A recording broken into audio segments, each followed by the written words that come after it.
नमस्कार।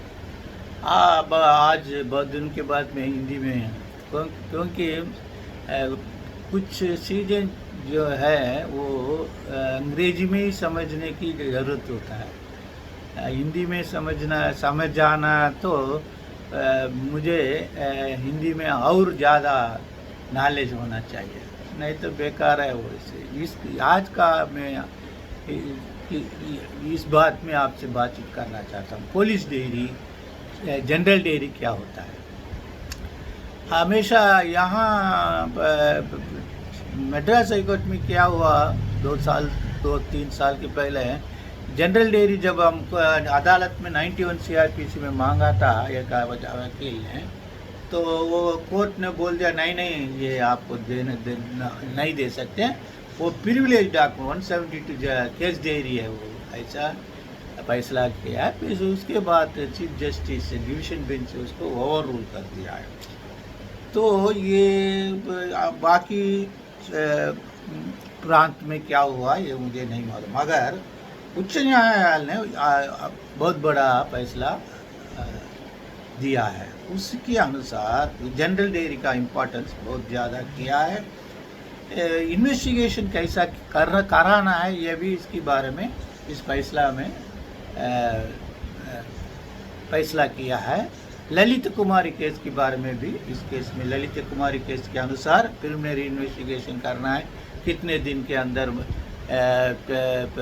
FIR कितना दिन तक आप प्रिलिमिनरी इंक्वायरी करेंगे, कौन सी सब्जेक्ट में प्रिलिमिनरी इंक्वायरी कर सकता है, ये सब उसमें लिखा गया। अभी देखिए ये जो है AR 2018 सुप्रीम कोर्ट 2701, इसमें क्या है, state by Lokayukta of police H Srinivas, ये पुलिस एक्ट 1861 सेक्शन 44। ये पुलिस एक्ट 1861 जो है वो सेंट्रल गवर्नमेंट का कानून है। उस कानून के मुताबिक सब प्रांत स्टेट को आदेश दिया गया है सब हर एक पुलिस स्टेशन में जनरल डेयरी मेंटेन करना है। बस फिर वो अपने अपने प्रांत का सरकार जो है वो पुलिस स्टैंडिंग आर्डर्स बना के या कैसा बना सकता है, रूल्स फ्रेम कर लिया है, वो आपको अलग अलग से देखना है। तो इस केस में ये जनरल डेयरी में क्या क्या लिखना चाहिए। जनरल डेयरी में जो भी होता है पुलिस स्टेशन की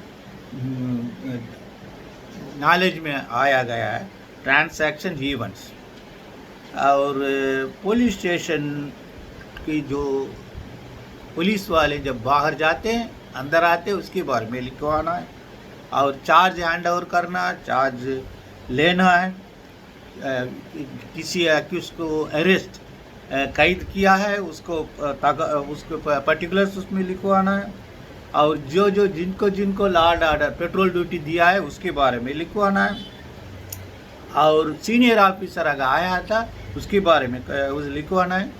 FIR दर्ज हुआ है तो FIR के बारे में शॉर्टली प्रिसाइसली ऐसा FIR दर्ज हुआ है, उसका FIR नंबर जो है ये सब उस जनरल डेयरी में लिखवाना। और जनरल डेयरी है क्रोनोलॉजिकली लिखना है, कंटिन्यूसली, जब भी मतलब अराउंड द क्लॉक लिखवाना है। तो उसको अगर उसमें कुछ गलती हो जाता है तो उसके बारे में, तो इस केस जो है सुप्रीम कोर्ट में क्यों गया है, एक FIR इन्वेस्टिगेशन FIR पास कर दिया है हाईकोर्ट, कर्नाटक हाईकोर्ट। तो उच्च न्यायालय का कहना है ये जो जनरल डेयरी में जो दिया गया है डायरेक्टर और इन्वेस्टिगेशन में जो इम्प्रॉपर इन्वेस्टिगेशन है, उसी कारण कोई भी FIR इन्वेस्टिगेशन पास नहीं करना चाहिए। मगर ये इन्वेस्टिगेशन लैप्सेस जो जनरल डेयरी का improper general dairy improper investigation ये सब जो है, तो आप हैड गॉट इम्पोर्टेंस, तो आप ट्रायल में आपको मदद आएगा, ऐसा इनका कहना है। पैराग्राफ 80 फाइनली वो लोग कह दिया है ये जनरल डेयरी इम्पोर्टेंस जो है वो ओनली ड्यूरिंग ट्रायल। तो इसलिए आपको ये सब आपको जानकारी में रखना चाहिए। तो ये कौन सी केसेस में प्रिलिमिनरी इंक्वायरी करना है। ललिता कुमारी केस के बारे में जो जिनको जानते हैं वो इस फैसला को पढ़ने से ललिता कुमारी के बारे में और आपको ध्यान दिया गया है। सो इसीलिए आप लोग ये पुलिस जनरल डेयरी क्या होता है, पुलिस स्टैंडिंग ऑर्डर में जनरल डेयरी के बारे में भी लिखा गया है और कई डेयरियों के बारे में लिखा गया है। सब इंस्पेक्टर की डेयरी है, इंस्पेक्टर का डेयरी है। ये इसकी डिस्टिंग्विश करके आप पुलिस स्टैंडिंग ऑर्डर को वो आप अदालत में जब पुलिस ऑफिसर विटनेस बॉक्स में आता है तो उसको आप जब पूछताछ करेंगे, ज़रा ध्यान करके आप सिंपली इर्रेलेवेंट प्रोविज़न दे दिया है तो वो बोल देगा नहीं ये इंस्पेक्टर का पुलिस डेयरी आप मांग नहीं सकते, वो उनका पर्सनल इन्वेस्टिगेशन के बारे में लिखा था, मगर जनरल डेयरी जो है आप मांग सकते हैं।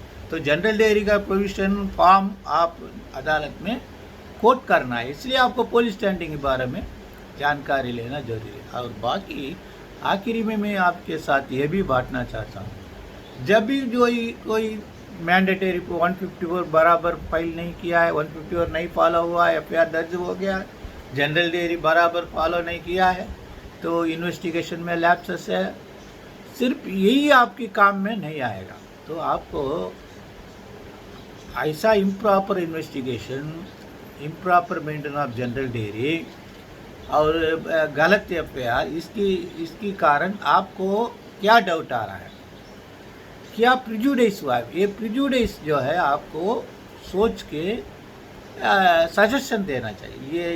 ये आपने पुलिस स्टैंडिंग जनरल डेयरी के में ये अरेस्ट की इंफॉर्मेशन नहीं है, इसका ये मेरा सजेशन है। तो आप जिस समय में अक्यूज को मुलजिम को अरेस्ट किया है वो बराबर टाइम नहीं है, वो बाद में अरेस्ट पहले अरेस्ट कर दिया है, बाद में टाइम डाला है।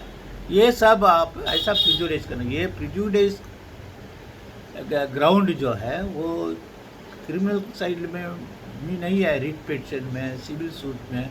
अगर समझ लीजिए आप लीगल नोटिस नहीं दिया, सिविल सूट डाल दिया, लीगल नोटिस आपको मिला नहीं है, फॉल्स रिसिप्ट डाल के केस डाल दिया, तो आप ये कह सकते हैं अगर प्रॉपरली मुझे लीगल नोटिस दिया जाता है तो मैं पैसा भर देता। इसलिए प्लेंटिफ को इंटरेस्ट की हक नहीं है। ऐसा जो रिट पिटीशन में भी, डिपार्टमेंटल इंक्वायरी में, एडमिनिस्ट्रेटिव लॉ में कहाँ भी है। समझ लीजिए वो कैट में अप्लीके वो ये डालते हैं, उसको रिप्ले स्टेटमेंट में वो रिप्ले देते हैं, मगर रिप्ले स्टेटमेंट में कुछ चीज़ के बारे में नहीं कहा होगा, मगर अदालत में आके वो ये ऐसा हुआ, ऐसा वो सब आपने ये आप पहले आप रिप्ले स्टेटमेंट में देते हैं, तो मैं इसकी जवाब ज़रूर देता हूँ। ये अभी आफ्टर थॉट है, ये इसको अदालत मानना नहीं है। ऐसा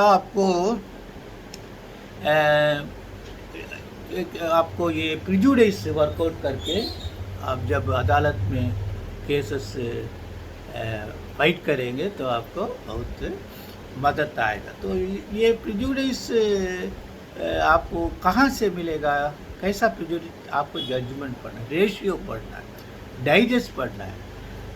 डाइजेस्ट में शार्टली लिखा जाएगा। Non discrepancy of investigating officer to mention the correct place of scene of occurrence, vitiate the trial, ऐसा डाइजेस्ट में लिखा होगा। तो आपको कहना है ये जो आपने अरेस्ट कार्ड में एफआईआर में सीन और बताया गया, अब जनरल डेयरी में और बताया गया, तो इसका ये मतलब होता है तो आप एफआईआर जो है वो जो एफआईआर दर्ज किया उसी की स्टेटमेंट नहीं है, वो उनके ऊपर आपने खुद ही फोर्सफुली लिखवा लिया है।